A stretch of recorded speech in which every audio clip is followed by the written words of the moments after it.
Everyone, my name is Sweety Badalia and welcome to SB academy classes. आज के इस video lecture में हम लोग डिस्कस करेंगे डिराइव्ड यूनिट्स के बारे में। जैसे कि हमने लास्ट वीडियो लेक्चर में डिस्कस किया था 7 बेसिक यूनिट्स के बारे में, उन्हीं बेसिक यूनिट से जो अदर यूनिट्स डिराइव की जाती हैं उन यूनिट्स को हम डिराइव्ड यूनिट्स कहते हैं। तो चलिए स्टार्ट करते हैं। जैसे कि अगर हम बात करें सबसे पहले एरिया की, ठीक है। एरिया मैं इस टाइम इमेजिन कर रही हूं कि मेरे पास एक बॉक्स है, ठीक है। तो एरिया का फॉर्मूला क्या होता है? लेंथ इनटू ब्रेथ, ठीक है। और लेंथ जो है उसकी एसआई यूनिट हम लोग क्या लेते हैं? मीटर। तो ये क्या बन जाएगा? Metre into metre is equal to metre square. अगर हम निकालना चाहें सेकेंड डिराइव्ड यूनिट जैसे कि वॉल्यूम, तो वॉल्यूम के लिए भी हमारे पास फॉर्मूला क्या रहता है? Length into breadth into height, ठीक है। अब यहां पे क्या होगा? Metre into metre into metre and that will come metre cube, और you can say cubic meter. If we want to calculate the SI unit of density, so density हम लोगों ने लास्ट वीडियो लेक्चर में भी I think derive किया था। नहीं, जिन्होंने नहीं देखा है वो यहाँ पर देख सकते हैं। Suppose if we want to derive the SI unit for density and the formula of density is mass by volume and the SI unit of mass is kg and the volume of unit of volume is meter cube, ठीक है। यहां से हम लोगों ने derive किया है। So it will come kg by metre cube, और you can also write like this kg metre per -3, ठीक है। सपोज अगर आप लोग कैलकुलेट करना चाहते हैं SI unit of velocity, velocity का फॉर्मूला क्या होता है? डिस्टेंस अपॉन में टाइम। डिस्टेंस जो है दैट कैन ऑल्सो बी, एक तरीके से वो क्या है? आपका लेंथ ही है, ठीक है। तो हम यहाँ पे क्या लिख सकते हैं? Metre. Time will be in seconds, so it will come metre per second और metre second inverse. If we want to calculate the SI unit of acceleration,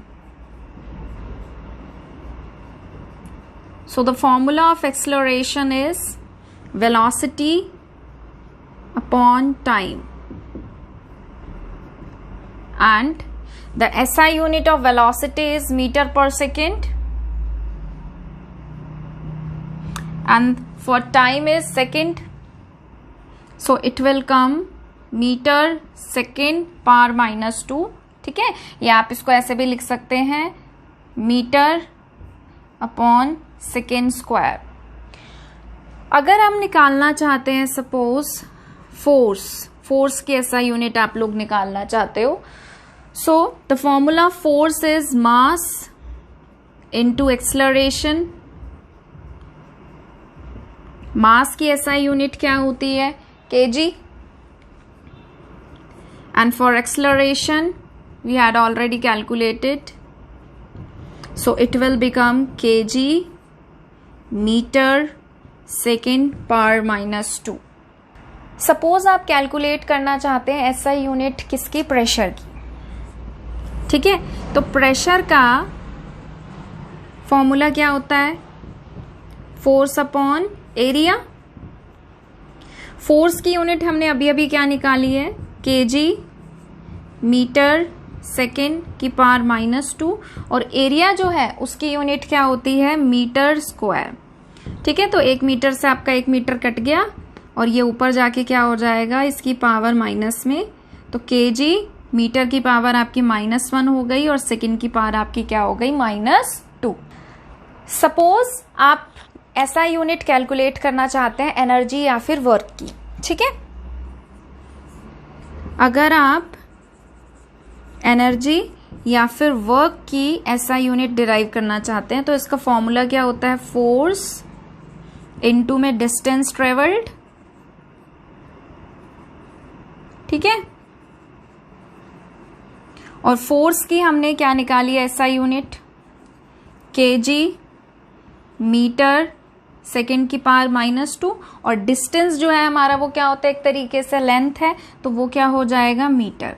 तो ये आपका क्या बन जाएगा, केजी मीटर स्क्वायर सेकेंड की पावर -2। और आपको ध्यान रखना है कि आपकी ये जो क्वांटिटी है ये किसके बराबर होती है, 1 जूल के। ठीक है, तो आपका जो 1 जूल है वो केजी मीटर की पावर 2 सेकेंड की पावर -2 के बराबर होता है। अब सपोज मान लीजिए, अब जैसे एनर्जी और वर्क हमने पढ़ लिया, अब सपोज आपको निकालना है पावर। ठीक है, अगली यूनिट हम लोग क्या पढ़ रहे हैं, पावर। तो पावर जो है, पावर का फॉर्मूला क्या होता है कि एनर्जी या फिर वर्क आप कह सकते हैं अपॉन में टाइम। ठीक है, और इसकी एसआई यूनिट आपने क्या निकाली है, केजी मीटर की पावर 2 सेकेंड की पावर -2, और टाइम हम लोग किस में लेते हैं, सेकेंड्स में। तो ये यूनिट आपकी क्या बन जाएगी, केजी मीटर की पावर 2 सेकेंड की पावर -3, और ये जो है ये आपका किसके बराबर होता है, 1 वॉट के। पावर को हम मेजर करते हैं ना वॉट में। ठीक है, तो वो किसके बराबर होता है, केजी मीटर स्क्वायर सेकेंड की पावर -3 के। यहाँ से आपकी एक और यूनिट जो है वो भी डिराइव होती है। देखिए, जो हमने ये पढ़ा था, मैंने आपको बताया भी था कि केजी मीटर स्क्वायर सेकेंड की पावर -2 आपका किसके बराबर है, जूल के, 1 जूल के। तो यहाँ पे आप जूल भी पुट कर सकते हैं, तो ये क्या बन जाएगा आपका, जूल पर सेकेंड। ठीक है, तो इसको हम जूल पर सेकेंड या फिर जूल सेकेंड इनवर्स से भी डिनोट कर सकते हैं। नेक्स्ट है हमारे पास इलेक्ट्रिक चार्ज या फिर पोटेंशियल डिफरेंस। तो आपको पता भी है, जब हम चार्ज निकालते हैं, पढ़ते हैं ना 9th क्लास में फिजिक्स में, कि जब हम चार्ज निकालते हैं तो चार्ज हमारा कैसे निकलता है, आईटी, यानी कि करंट इनटू में टाइम। करंट की एसआई यूनिट हमारे पास क्या होती है, एम्पियर, जिसको हम ए से डिनोट करते हैं, और टाइम की एसआई यूनिट हमारे पास क्या होती है, सेकेंड। ठीक है, तो ये आपका क्या बन जाता है, एम्पियर सेकेंड, और एम्पियर सेकेंड जो है आपका, वो आपका 1 कूलम्ब के बराबर होता है। नेक्स्ट टॉपिक है एक्यूरेसी। ठीक है, तो एक्यूरेसी और प्रिसीशन 2 ऐसी टर्म्स होती हैं जिसमें काफी ज्यादा कंफ्यूजन रहता है बच्चों को। तो चलिए देखते हैं क्या होता है। जब हम बात करते हैं एक्यूरेसी की, तो accuracy is a measure of the difference between the experimental value और the mean value of a set of measurements and the true value. देखिए, एक मैंने यहाँ पे लिख भी रखा है, उस पर भी हम जाएंगे, अभी उसको भी गो थ्रू करेंगे, बट सबसे पहले मैं नॉर्मली डिस्कशन करना चाहती हूँ। हमारे पास 2 वैल्यूज होती हैं। ठीक है, एक होती है हमारे पास ट्रू वैल्यू, जैसे मैंने यहाँ पर लिख भी रखा है कि कोई सैंपल है और उस सैंपल के अंदर क्लोराइड का कंटेंट कंफर्म है कि वो कितना है, 20.3%। ठीक है, वो हो गई उसकी ट्रू वैल्यू। ये क्या होगी, इसकी ट्रू वैल्यू। अब मैंने क्या किया, मेरे पास 2 मेथड थे, और मैंने क्या किया, 2 अलग अलग तरीकों से कोशिश की कि भाई मैं उस मेथड से पर्टिकुलरली चेक करूं कि क्लोराइड का कंटेंट कितना आ रहा है। तो जब मैंने मेथड ए से क्लोराइड का कंटेंट निकाला तो वो कितना आया, 20.60%, और जब मेथड बी से मैंने क्लोराइड का कंटेंट निकाला तो कितना आया, 20.46%। ठीक है, फिर मैंने क्या किया, डिफरेंस निकाला ट्रू वैल्यू और मीन वैल्यू का। ये दोनों क्या है, आपकी मीन वैल्यू है। ठीक है, तो मेथड ए के लिए मैंने किया तो क्या किया, ट्रू वैल्यू में मीन वैल्यू से मैंने क्या किया, ट्रू वैल्यू को माइनस किया, तो कितना आया मेरा, 0.30%। और सेकेंड मेथड के लिए मैंने क्या किया, जो हमारा मीन वैल्यू था उसमें से सब्ट्रैक्ट किया कितना, ट्रू वैल्यू को, तो कितना आया, 0.16%। तो आप देख सकते हैं कि दोनों मेथड से मेरा जो परसेंटेज है वो अलग अलग आया। बट अगर हम डिफरेंस की बात करें तो मेथड बी जो है वो क्या कर रहा है, मुझे 0.16 का डिफरेंस दे रहा है। मतलब कि एक्चुअल में वैल्यू इतनी है बट मेजरमेंट से मेरी इतनी आ रही है। तो इसका मतलब क्या है कि जो आपका बी है वो आपका मोर एक्यूरेट है, किससे, मेथड ए से। ठीक है। तो आप एक तरीके से ये कह सकते हैं कि जो एक्यूरेसी है वो आपको एक आइडिया देता है किसका करेक्टनेस का, कि भाई किसका आंसर या कौन सा आंसर ज्यादा करेक्ट है। नेक्स्ट टॉपिक है हमारा प्रिसीशन। तो प्रिसीशन क्या होता है? It refers to how closely two or more measurements of the same quantity agree with one another.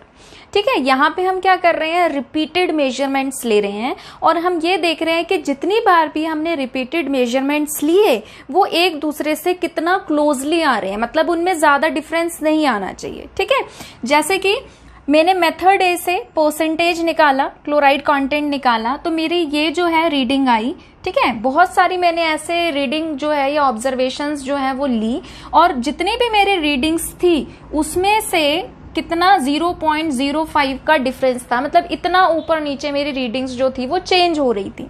But method B से जब मैंने कंटेंट निकाला, क्लोराइड का परसेंटेज निकाला, तो मेरी इस वैल्यू में इतना डिफरेंस आया। तो कौन सी रीडिंग है जिसमें आपका कम डिफरेंस आ रहा है? ऊपर वाली, मेथड ए। तो यानी कि जो आपका मेथड ए है वो क्या है? More precise. ये क्या कहलाएगा? More precise. ठीक है, फिर आप प्रिसीशन के एक और डेफिनेशन क्या कह सकते हैं? Precision is expressed as the difference between a measured value and the arithmetic mean value for a series of measurements. और आपको इस चीज का ध्यान रखना है कि आपकी प्रिसीशन से एक्यूरेसी कभी भी एश्योर नहीं होती है। ठीक है।